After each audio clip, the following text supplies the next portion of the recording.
Good afternoon, students. Welcome back to our class. But we have already done the classification of Himalayas in our previous videos. We have done the north-south classification, west to east classification, and then at last we did Purvanchal, the eastern hills. Okay, so now our next physical feature of India is the northern plains, जिनको हम कहते हैं भारत के उत्तरी मैदान. Northern उत्तरी planes मैदान, भारत के उत्तरी मैदान. तो अब इस टॉपिक को करने से पहले हम देखेंगे कि ये बने कैसे. सबसे पहले तो these plains are lying at the foothills and running parallel to the Himalayas. जितनी लंबाई, अगर हम इंडिया की बात करेंगे बेटा, तो जितनी लंबाई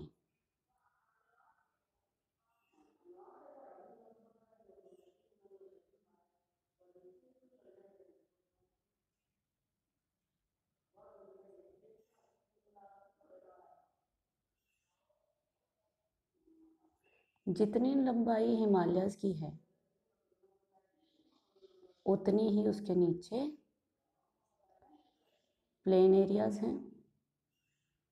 ओके, अब इनकी लंबाई कितनी है? हिमालयस की भी जो टोटल लेंथ है बेटा दैट इज 2400 किलोमीटर. इसका मतलब कि नदर्न प्लेन्स की भी जो लंबाई है from west to east that is 2400 kilometre. अब हमने देखना है कि अब ये नदर्न प्लेन्स जो हैं ये बने कैसे, हाउ डिड इट फॉर्म, वो अब हम देखेंगे. इनिशियली थोड़ा सा पास्ट में जाएंगे. इनिशियली क्या था? इंडियन प्लेट गोंडवाना लैंड से टूट के यूरेशियन प्लेट की तरफ गई और उससे टकराई. तो इंडियन प्लेट की शेप क्या थी? ये थी. ठीक है, और ये वाला हिस्सा, this was the shape of the Indian plate. और ये हमारा हिस्सा बनता है पेनिनसुलर प्लेटो. और जब ये यूरेशियन प्लेट से टकराई तो यहाँ पर क्या बन गए? माउंटेन्स. अब ये नदर्न प्लेन्स कहाँ से आए बीच में? तो इसको देखेंगे बेटा ध्यान से कि जब हिमालयस बने, दोनों प्लेट्स आपस में टकराई, टेथिस सी के सेडिमेंट्स तो ऊपर की तरफ उठ गए विच फॉर्म द हिमालयस, और नीचे ऑलरेडी हमारा पेनिनसुलर प्लेटो था, जो कि प्लेटो होता है थोड़ा ऊपर उठा हुआ हिस्सा. तो इस तरीके से गहरी खाई बन गई दोनों के बीच में. ठीक है, हिमालयस और पेनिनसुलर प्लेटो का जो हमारा हिस्सा है, यानी वो हिस्सा जो गोंडवाना लैंड से टूट के आया था, उन दोनों के बीच में गहरी खाई बन गई. अब हिमालय से जो नदियाँ गिरने लगी, जो नदियाँ हिमालय से भारत की ओर आई, उनमें क्या हुआ? वो नदियाँ अपने साथ जो भी इरोजनल वर्क उन्होंने किया, कंकर पत्थर मिट्टी पहाड़, पहाड़ों के बड़े बड़े टुकड़े, रॉक्स वी कैन से, जो भी वो अपने साथ बहा कर लाई. अब वो नदी कहाँ जाएंगी? बीच में खाई है तो ऑब्वियस है वो उसको ऊपर के ऊपर उड़ के तो क्रॉस नहीं करेंगी. They fall into the stitch. वो इस खाई में, या ये जो बड़ा सा एक गड्ढा बन गया था, इसके अंदर वो नदियाँ गिरने लगी. पहाड़ों से नदियाँ आई, अपने साथ सेडिमेंट्स बहा कर लाई इरोजनल वर्क करके. जो इरोड किया है वो डिपॉजिट भी होगा. वो डिपॉजिट कहाँ होने लगा? इसके अंदर डिपॉजिट होने लगा. और धीरे धीरे एक ऐसा टाइम आया जब ये जो इतना बड़ा ट्रेंच, इतनी बड़ी जो ये डिच बन गया था बीच में, it comes to a level of somewhere to a level of peninsular plateau and they took the form of northern plains. Clear है कि ये जो हमारे नॉर्थ प्लेन्स हैं, जो हमारे उत्तरी मैदान हैं, इनका निर्माण कैसे हुआ. ओके, अब हम करेंगे इनके division of north plains. Himalayas की तरह they are also divided into categories. First the regional division, second the division on the basis of relief features. पहले हम लोग रीजन का मतलब होता है बेटा एरिया, किस एरिया में वो पर्टिकुलर फीचर है. ठीक है, तो रीजनल बेसिस पर क्या है? रीजनल बेसिस पर हमारे जो नॉर्थ प्लेन्स है, हमारे जो उत्तरी मैदान है, वो 3 पार्ट्स में डिवाइड हैं. कौन कौन से? पंजाब प्लेन देखेंगे, Punjab plain, Ganga plain, Brahmaputra plane.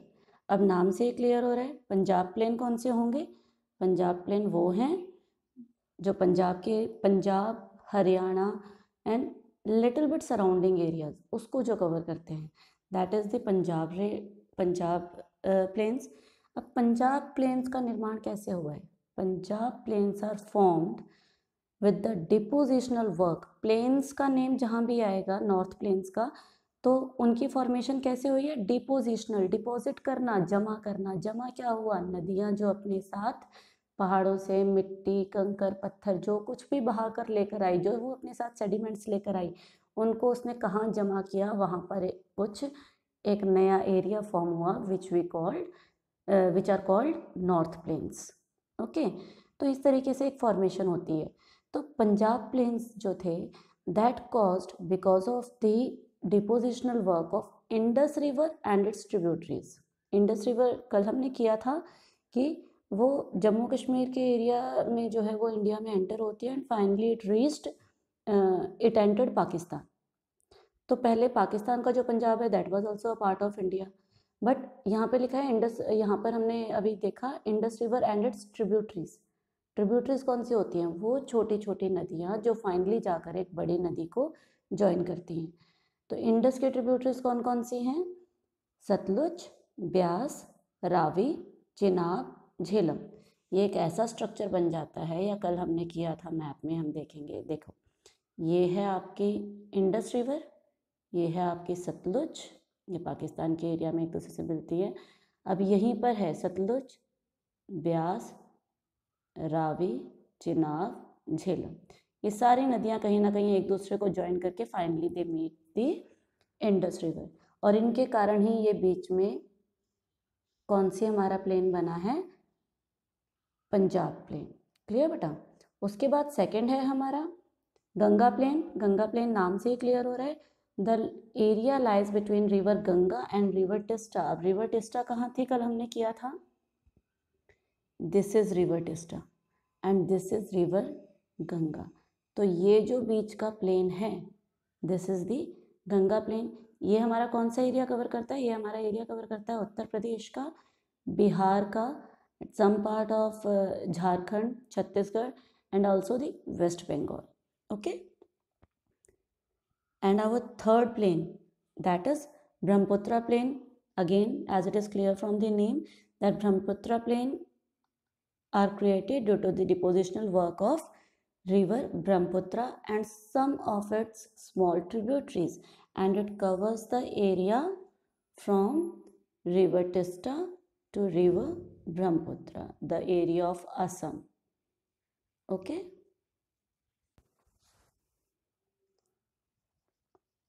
देखेंगे अब इसको हम मैप में।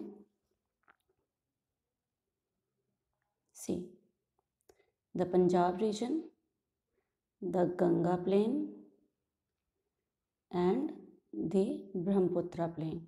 अब आपके माइंड में डाउट आ सकता है कि ऊपर हिमालयस भी हमने असम हिमालयस किए थे, अब हम असम के एरिया में प्लेन कर रहे हैं। एक्चुअली हिमालयस कहाँ पर हैं?